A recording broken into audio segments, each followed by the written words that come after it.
Assalamualaikum warahmatullahi wabarakatuh. Perkenalkan, nama saya Fauzia Rizkika Subrata, NPM 110218033, kelas Hukum Perbankan Syariah D. Di sini saya akan mempresentasikan tentang implementasi Good Corporate Governance dan peran Dewan Pengawas Syariah di Bank Syariah. Implementasi Good Corporate Governance di Bank Syariah. GCG adalah suatu sistem yang mengatur, mengelola, dan mengawasi proses pengendalian usaha untuk menaikkan nilai saham sekaligus sebagai bentuk perhatian kepada para pemangku kepentingan. GCG diharapkan menjaga keseimbangan antara pencapaian tujuan ekonomi dan tujuan masyarakat. Tantangan yang muncul dalam GCG adalah mencari cara untuk memaksimumkan penciptaan kesejahteraan sedemikian rupa sehingga tidak membebani ongkos yang tidak perlu kepada pihak ketiga atau masyarakat. Di bawah ini akan dipaparkan mengenai implementasi kelima prinsip dasar GCG pada Bank Syariah. Yang pertama, transparansi.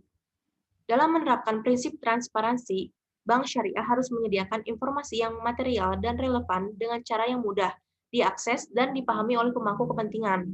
Bank Syariah juga harus mengambil inisiatif untuk mengungkapkan tidak hanya masalah yang disyaratkan oleh peraturan perundang-undangan, tapi juga hal yang penting untuk pengambilan keputusan oleh pemegang saham, kreditur, dan pemangku kepentingan lainnya. Yang kedua, akuntabilitas. Dalam menerapkan prinsip akuntabilitas, Bank Syariah sebagai lembaga dan pejabat yang memiliki kewenangan harus dapat mempertanggungjawabkan kinerjanya secara transparan dan akuntabel. Untuk itu, Bank Syariah harus dikelola secara sehat, terukur, dan profesional dengan memperhatikan kepentingan pemegang saham, nasabah, dan pemangku kepentingan lain. Yang ketiga, responsibilitas. Dalam menerapkan prinsip responsibilitas, Bank Syariah harus mematuhi peraturan perundang-undangan yang berlaku dan ketentuan internal bank serta melaksanakan tanggung jawab terhadap masyarakat dan lingkungan sehingga dapat terpelihara kesinambungan usaha dalam jangka panjang dan mendapat pengakuan sebagai warga korporasi yang baik atau dikenal dengan good corporate citizen. Bank Syariah juga harus berpegang pada prinsip kehati-hatian, prudent. Yang keempat, profesional. Profesional mengandung unsur kemandirian dari dominasi pihak lain dan berlaku objektif dalam melaksanakan tugas dan kewajibannya. Dalam hubungan dengan penerapan prinsip profesional, Bank Syariah harus dikelola secara independen agar masing-masing organ perusahaan beserta seluruh jajaran di bawahnya tidak boleh saling mendominasi dan tidak dapat diintervensi oleh pihak manapun yang dapat mempengaruhi objektivitas dan profesionalisme dalam melaksanakan tugas dan tanggung jawabnya. Yang kelima, kewajaran. Kewajaran mengandung unsur perlakuan yang adil dan kesempatan yang sama sesuai dengan proporsinya.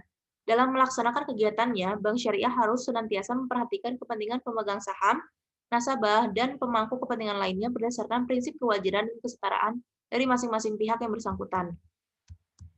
Peran Dewan Pengawas Syariah dalam implementasi Good Corporate Governance di Bank Syariah. Dewan Pengawas Syariah (DPS) adalah badan independen yang ditempatkan oleh Dewan Syariah Nasional (DSN) yang berada pada suatu bank syariah. Anggota DPS terdiri dari pakar di bidang syariah muamalah yang juga mengetahui pengetahuan umum di bidang perbankan. Dalam melaksanakan tugasnya, DPS wajib mengikuti fatwa DSN mengenai kesesuaian produk dan jasa bank dengan ketentuan dan prinsip syariah. Tugas utamanya adalah mengawasi kegiatan usaha lembaga keuangan syariah agar sesuai dengan ketentuan dan prinsip syariah yang telah difatwakan oleh Dewan Syariah Nasional. Peran merupakan suatu pola sikap, nilai, dan tujuan yang diharapkan dari seseorang yang berdasarkan posisinya di masyarakat. Posisi ini merupakan identifikasi dari status atau tempat seseorang dalam suatu sistem sosial dan merupakan perwujudan aktualisasi diri. Menurut Kamus Besar Bahasa Indonesia, peran adalah perangkat tingkah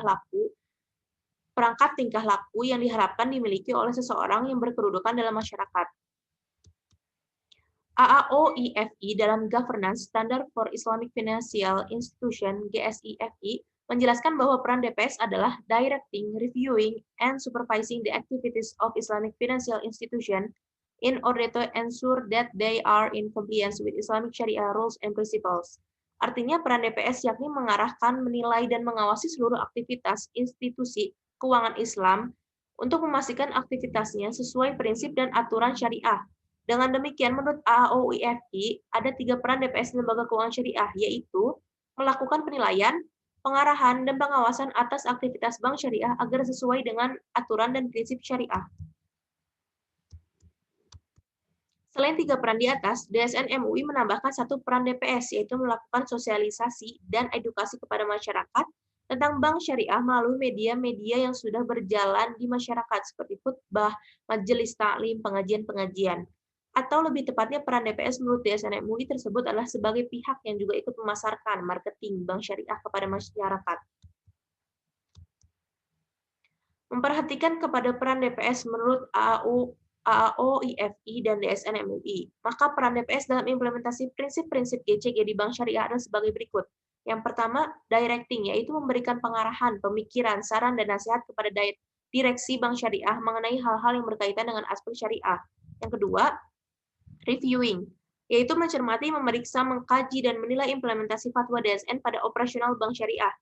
Yang ketiga, supervising, yaitu melaksanakan tugas pengawasan baik secara aktif maupun secara pasif atas implementasi fatwa DSN pada operasional bank syariah. Yang keempat, marketing, yaitu melakukan sosialisasi dan edukasi kepada masyarakat tentang bank syariah melalui media-media yang sudah berjalan di masyarakat seperti khutbah, majelis taklim, pengajian-pengajian. Terima kasih, cukup sekian presentasi yang bisa saya sampaikan. Mohon maaf jika ada kesalahan. Wassalamualaikum warahmatullahi wabarakatuh.